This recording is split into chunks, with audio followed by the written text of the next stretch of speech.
So tuluyan na ngang papalitan na ng TNT tropang 5G etong si Bolbol matapos ang tinamo nitong injury sa Game 2 ng semifinals kontra Meralco Bolts. Kung titingnan mo sa reaksyon pa lamang ng mukha dito ni Bolbol matapos ang nangyaring pagbagsak niya dito, alam mo nang hindi normal na injury lang ito dahil kitang-kita na namilipit talaga siya sa sakit. Kaya naman dahil dyan, gumawa na nga agad ng hakbang ang TNT para makahanap ng replacement import. Batay sa nilabas na update ng Fast Break, credit po and thank you. TNT eyes Marquis Chris, Darius Days as possible Bolbol replacement. So ito pala ang posibleng ipalit ng TNT kay Bol, maalin kay Marquis Chris at Darius Days.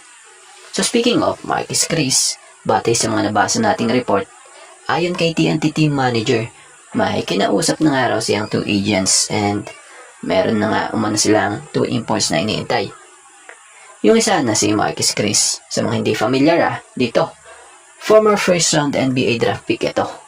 So sa taas niyang 6'9", pwede niyang maitulong sa TNT ang kanyang laki, atletisismo at experience. So may tuturing na high caliber player din ito, si Marquis Chris. May edad lamang ito na 28-year-old. So huling naglaro nga po ito sa CBA or sa Liga sa China. So ganito nga po ang estilo ng paglalaro nito at ganito kahusay ito maglaro din.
At etong si Darius Days naman, sa mga hindi nakakaalam, familiar na nga po sa TNT system ito dahil dati na nga po itong nagsilbi sa team bilang standby import for Governor's Cup while RHG recovers from injury.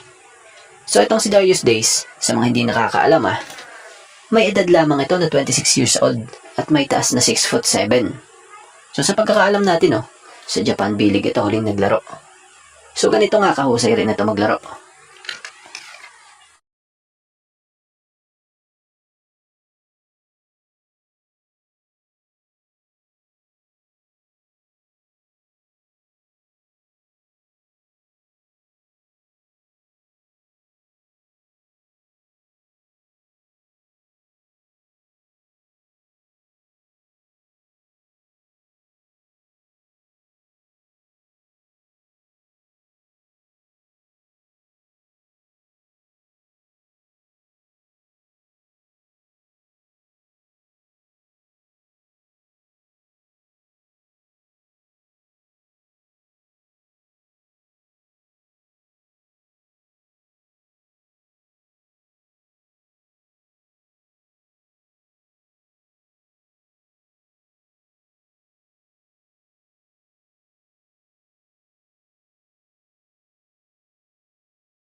So tuluyan na talagang hindi na natin makikita ng matagal si Bol dito sa TNT dahil sa natamo nitong injury sa Game 2 ng semifinals nito lang nung nakaraang gabi. Una nang napaulat na may dalawang import ng nasa radar ng TNT like former NBA player na si Marquis Chris at Bol pa dyan, ito ding si Darius Days. Pero ngayong araw lang may kinumpirma na ang kampo ng TNT na import na maglalaro nga sa kanila bilang bagong import. Ito nga si Malik Diouf. So batay nga sa naging post ng Enquirer.net, credit po and thank you. PBA, TNT taps Malik Diouf as import after Bolbol injury. So yun, asahan na itong si Malik Diouf na ang import na makikita natin sa Sunday sa Game 3 sa laban ng TNT versus Meralco sa semifinals this conference at hindi na itong si Bolbol. Pero bilang paglilinaw batay sa nabasa nating impormasyon, si Malik Diouf ay pansamantala lang palang import ng TNT. So ibig sabihin temporary habang naghahanap sila ng permanent talagang magiging replacement kay Bolbol. So sa mga hindi familiar sa player na ito na si Malik Diouf, kamakailan lamang po ito'y naaprobahan na ang pagiging naturalized player dito sa ating bansa. So siya nga po ay unang nakita na maglaro sa CEU noon sa D-League bago ito na-recruit ng UP as a foreign student athlete. In 2022, naging parte nga ito ng kampyonato ng UP sa UAAP Season 84 kung saan tinanghal pa nga rin siyang most valuable player noong Season 85. So para sa opinion natin dito good move pa rin naman ang ginawa ng TNT ito. Dahil kung titingnan nyo naman sa sitwasyon nila, hindi ganun talaga kadali kumuha ng import na magmumula pa sa malayo.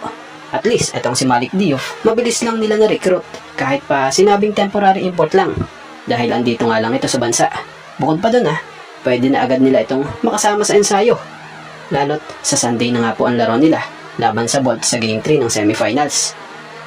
So yun, sa ngayon malinaw na may import na ang TNT na magagamit sa Sunday. At least, hindi sila kulang. So may sentro sila na pwedeng pantapat sa sentro ng kabila. So ito nga yun, si Malik Diouf, isang 6'11" center. So may tuturing na napakagandang laban din sa semifinals nitong Hinebra at Rain or Shine dahil sa kadalas ay dikit nilang laro at pagpapalitan ng lamang. Nakita naman sa Game 1 pa lamang, mahirap na ma-predict kung sino talaga ang mananalo sa dulo dahil sa dikit nilang laro.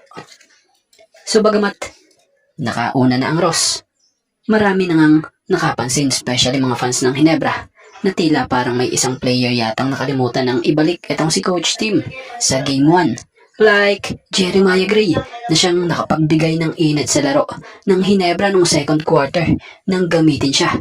Biruin mo, sa puntong ito, lamang bigla ang Barangay Hinebra after being down by as much as 13 points in the second quarter. Hinebra fights back and takes the lead after Jeremiah Gray 6 straight points.